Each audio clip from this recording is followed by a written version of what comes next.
Hello bachcho, let's see this question. The question says Mr. A forgot to write down a very important phone number.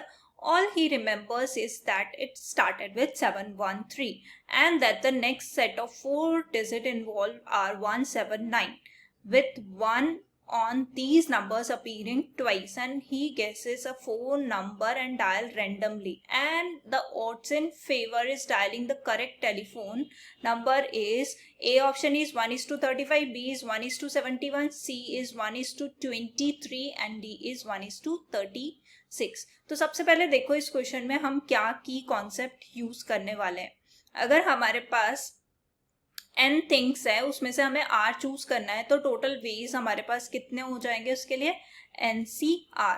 और किसी भी event की probability निकालते हैं तो कैसे निकालते हैं, number of favourable outcome divided by number of total outcome. और PE डैश अगर हम निकालते हैं, that is non favourable outcome की प्रोबेबिलिटी जो होती है वो क्या होती है, 1 माइनस PE. और एक और केस हमें क्योंकि ऑड्स इन फेवर निकालना है, सो ऑड्स इन फेवर क्या होता है, ऑड्स इन फेवर जो होता है हमारे पास वो number of probability of successful event and probability of unsuccessful और failure event, PE by E dash. तो अब देखो इस क्वेश्चन को सॉल्व करने के लिए हम क्या करेंगे, सबसे पहले हमारे पास टोटल आउटकम निकाल लेते हैं, NS जो है वो निकाल लेते हैं, क्योंकि हमारे पास NS क्या होगा, हमारे पास 179. तो फर्स्ट 3 डिजिट्स तो हमारे पास फिक्स्ड है, हम फर्स्ट 3 डिजिट्स को निकाल लेते हैं. 3 डिजिट हमारे पास 713 है और नेक्स्ट 4 डिजिट हमें नहीं पता. अब 4 डिजिट्स को कैसे अरेंज करेंगे, बट उससे पहले हमें इन 179 में से एक डिजिट जो है वो रिपीटेटिव है, तो एक रैंडम डिजिट चूज कर लेते हैं, दैट इज 3C1. और यहाँ पे अब 4 को कैसे अरेंज करेंगे, 4 फैक्टोरियल वेज में, बट दो जो है सेम नंबर है तो डिवाइडेड बाय 2 फैक्टोरियल.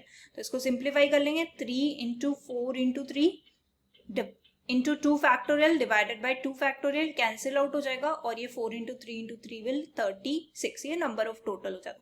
अब नंबर ऑफ सक्सेसफुल क्या होगा, क्योंकि उसने एक नंबर डायल किया और वो ही करेक्ट है, तो नंबर ऑफ सक्सेसफुल तो 1 होगा, क्योंकि एक यूनिक नंबर होगा, वो डायल करने पे हमें उस पर्सन से कांटेक्ट कर सकते हैं, तो वो यूनिक नंबर होता है. तो नंबर ऑफ सक्सेसफुल के क्या होगा, 1. अब हमें प्रोबेबिलिटी ऑफ इवेंट E निकालना है, तो वो क्या हो जाएगी, NE डिवाइडेड बाय NS. तो NE हमारे पास 1 है, NS हमारे पास 36 है. अब प्रोबेबिलिटी ऑफ फेलियर क्या हो जाएगी, 1 minus PE, so that is equal to 1 minus 1 by 36, so we can write it as 36 minus 1 divided by 36, that is 35 by 36. अब PE आ गया, PE डैश आ गया, ऑड्स इन फेवर निकालना है. अब हमें ऑड्स इन फेवर वो क्या हो जाएगा, PE डिवाइडेड बाय, हमने फॉर्मूला लिखा है PE डैश, तो PE तो हमारे पास क्या था, 1 बाई 36 और PE डैश हमारे पास क्या था, 35 बाई 36. अब देखो 36 कैंसिल आउट हो जाएगा और ये आ जाएगा 1 बाई 35. इसको हम ऐसे लिख सकते हैं 1:35.